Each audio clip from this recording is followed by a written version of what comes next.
আকাশন পোহনি কৰি যাক পাতি আহিলে ও আমাৰ ননি কৰি। ৰাজ্যজুৰি বিহুৰ ব্যাপক প্ৰস্তুতি। মৰিগাঁও জিলাৰ ধৰমতোলত বীৰ লাচিত সেনাৰ উদ্যোগত বিনামূলীয়া বিহু কৰ্মশালা। বৰ্ষাসিক্ত প্ৰকৃতিৰ বুকুত এতিয়া বসন্তৰ আগমনৰ প্ৰদোধনী। হাতত মাত্ৰ কেইটামান দিন, তাৰ পিছতে অসমীয়াৰ প্ৰাণৰূপানৰ চেনেহৰ বহাগ বিহু। বিহুৰ এই মাহেন্দ্ৰ সন্তোক আদৰিবলৈ এতিয়া প্ৰতিঘৰ অসমীয়াৰ চোতালত বিৰাজ কৰিছে উখল মাখল পৰিৱেশ।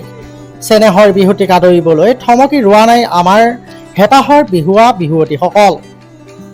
অসমীয়াৰ এই সাতাম পুৰুষীয়া পৰম্পৰা শুদ্ধ আৰু নিভাঁজ ৰূপত প্ৰজন্মৰ পৰা প্ৰজন্মলৈ আগবঢ়াই নিয়াৰ লক্ষ্যৰে ৰাজ্যৰ বিভিন্ন প্ৰান্তৰ দৰে মৰিগাঁও জিলাতো দেখিবলৈ পোৱা গৈছে ব্যাপক তৎপৰতা। বিশেষকৈ বীৰ লাচিত সেনা অসমৰ ধৰমতোল আঞ্চলিক সমিতিৰ বিশেষ উদ্যোগত অঞ্চলটোৰ সাংস্কৃতিক পৰিৱেশ জীপাল হৈ উঠিছে। মৰিগাঁও জিলাৰ ধৰমতোল আঞ্চলিক স্কুল খেলপথাৰত সমিতিৰ উদ্যোগত অনুষ্ঠিত হৈছে 5 দিনীয়া এক বিশেষ বিহু নাচ আৰু ঢোল বাদনৰ কৰ্মশালা। সম্পূৰ্ণ বিনামূলীয়া অনুষ্ঠিত কৰা এই কৰ্মশালাখনিৰ বিশেষত্ব হ'ল ইয়াৰ শুদ্ধ চৰ্চা। বিহুৰ গীত মাত, ঢোলৰ চেউ, পেঁপা, টকা, সুতুলি, তাল আৰু গগনাৰ দৰে থলুৱা বাদ্যসমূহ কেনেকৈ শুদ্ধ ৰূপত পৰিৱেশন কৰিব লাগে তাৰ ওপৰত ইয়াত বিশেষ গুৰুত্ব প্ৰদান কৰা হৈছে। যিহেতু জুবিন দা বিহু এবাৰ আমাৰ প্ৰথমটো বিহু আমি উদযাপন কৰিম, যদিও আমাৰ বিহুখন প্ৰায় উকা উকা লাগিছে জুবিনৰ অবিহনে, কিন্তু আমাৰ নিজৰ সংস্কৃতিকটো বচাই ৰাখিবলৈ আমি যোৱা বছৰৰ দৰে এই বছৰ আমাৰ প্ৰয়াস আছিলে কি 7 দিনীয়া কৰ্মশালা অনুষ্ঠিত কৰাৰ। কিন্তু যিহেতু বিধানসভা ইলেকশ্যন প্ৰায় আমাৰ 9 তাৰিখে আৰম্ভ হ'ব, সেই 8 তাৰিখে আমি 5 দিনীয়া আজিৰ পৰা 8 তাৰিখলৈকে আমি 5 দিনীয়া কাৰ্যসূচীৰে এই অনুষ্ঠান আমি সামৰিম। লগতে আপোনাৰ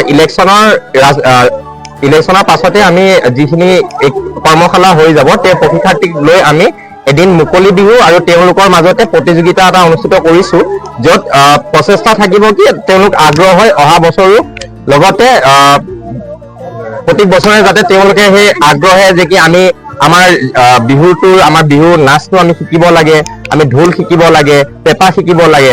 যদি আমাৰ উঠি অহা প্ৰজন্মই এই বস্তুখিনি আমাৰ নিজৰ মূল পাতি আজি নলয়, হয়তো আমাৰ জাতিটো কোন দিশে যাব সেইটো আমি নিজে আমি ধৰিব নোৱাৰো। এই কৰ্মশালাত অঞ্চলটোৰ বহু সংখ্যক শিশুৰ লগতে যুৱক যুৱতীয়ে অতি স্বতঃস্ফূৰ্তভাৱে অংশগ্ৰহণ কৰা পৰিলক্ষিত হয়। কৰ্মশালাখনৰ প্ৰশিক্ষণ গ্ৰহণ কৰি থকা প্ৰশিক্ষাৰ্থীসকলৰ মুখত বিৰিঙেছে এক বিশেষ আনন্দৰ ৰাভা। এগৰাকী প্ৰশিক্ষাৰ্থীৰ মতে বিহু আমাৰ তেজত আছে, যদিও ইয়াৰ সঠিক চৰ্চা আৰু নিয়মসমূহ জনাটো অতি প্ৰয়োজন। এই বিনামূলীয়া কৰ্মশালাখনে আমাক সেই সুযোগ প্ৰদান কৰিছে। আনহাতে প্ৰশিক্ষকসকলেও নতুন প্ৰজন্মৰ এনে আগ্ৰহ দেখি যথেষ্ট সন্তোষ প্ৰকাশ কৰিছে বুলিও জানিব পৰা গৈছে।